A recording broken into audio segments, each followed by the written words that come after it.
We don't forget the special teams here at Mark Rogers TV. Of course, those punters can pin defenses and be their best friend, pin the offense inside the 5-yard line. The place kickers, you need the points on the board, especially in critical times. And, of course, a lot of lost yardage on punt and kickoff coverage and returning. So we bring in Tim Aydin from Black Shoe Diaries to help us out, set up the special teams for Penn State with the opener coming up in just about a week. Joey Julius missed 4 extra points last year, Tim, so that doesn't happen too often these days. He did help you out with 4 for 4 against Maryland in a close 1-point win. Tyler Davis coming into his junior season, a perfect 8 for 8, and he was the guy that capped off the season in the Georgia game and had the duties placed in his lap against the Bulldogs. Julius, unfortunately, or Big Toe, as a lot of people call him, Julius is kind of best known as for being this big kicker. That's a more politically correct term to use. He's about 270 pounds as of right now and sporting a nice killer mustache in the process too. I think there's photos online of it, but he was the main guy at kicker at kickoffs and place kicking up until, as you mentioned, in the Illinois game when he missed those extra points. That was really the beginning of his downfall because his kickoffs were also beginning to suffer around that time as well. And I believe he was replaced in both spots by Tyler Davis. I know Tyler Davis took over field goal kicking duties and did a solid job there, and he's expected to keep his job despite the incoming freshman, Alex Barber, who is out of Georgia. He's the number 7 kicker in the country. And he's actually, him and incoming punter Blake Giliken, both out of Georgia, both Penn State's first scholarship recruits at those spots since the sanctions. So it's a very significant moment for punter and kicker. But Barber has been given the proverbial yellow light by Franklin, which means he may or may not play this year.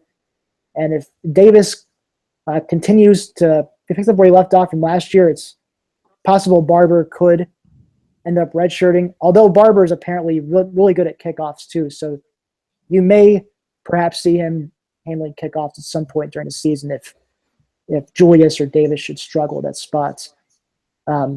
Moving on to punter, as I mentioned before, just not too long ago, Blake Giliken, number 3 punter in the country. In his he helped his high school win the state championship last fall, and during that game, he punted. He had 2 punts of 60-plus yards, which I'm sure had James Franklin just drooling over that performance. So, because punting has been an adventure, to put it lightly. I think most fans would argue it's cost Penn State at least 2 games in the past. In the 2014 season against Maryland and Illinois, Penn State was clinging to point leads late in the ball game. Just needed to pick up a couple first downs and run out the clock, which they couldn't do. But what really hurt them was not having a punter who could, send it 50, 60 yards, flip the field, and force those teams to have to drive maybe 50, 60 yards to get in field goal range as opposed to just 20 or 30. So that's really where getting Giliken is so huge for the program. Yeah, Tim, if those punters are doing their job, then nobody notices when they're kicking them 40 and 45 yards, and when they're inside the 50, if they're pinning teams inside the 10 or 15-yard line, hey, you've done your job. But when they shank one, when you've got a 2-point lead and they shank one for a 21-yarder, then there's issues and people notice. We'll have to look out for Joey Julius. I'm trying to remember him because I watch a lot of Penn State football, but how could I miss the stash in the gut?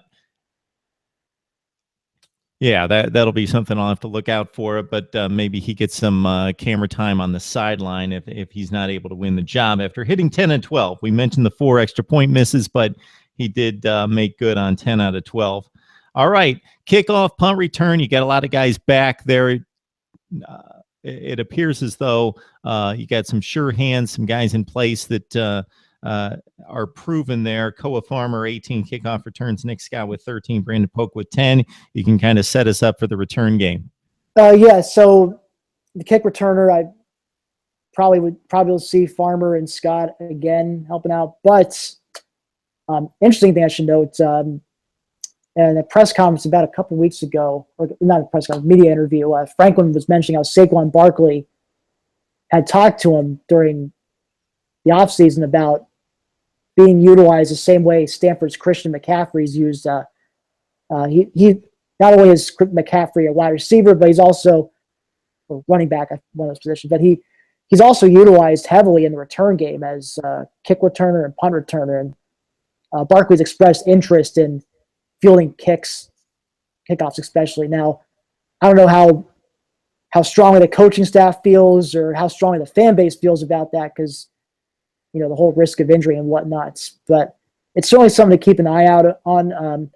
Also, I think I mentioned in a previous video how Miles Sanders has been given the green light by Franklin, which means he is definitely going to see the field. And he's been mentioned as a guy who will probably who could very well be utilized as a kick returner, because with Barkley getting most of the carries in the backfield, they still want to set Sanders up to get the ball somehow in his hands, because he's just too much of a talent to not get involved somehow. So I would look for Miles Sanders to be returning kicks as well. On the punt return side, so DeAndre Tompkins was the mainstay of that position all the way up until the Michigan game last year. It was the second to the last regular season game.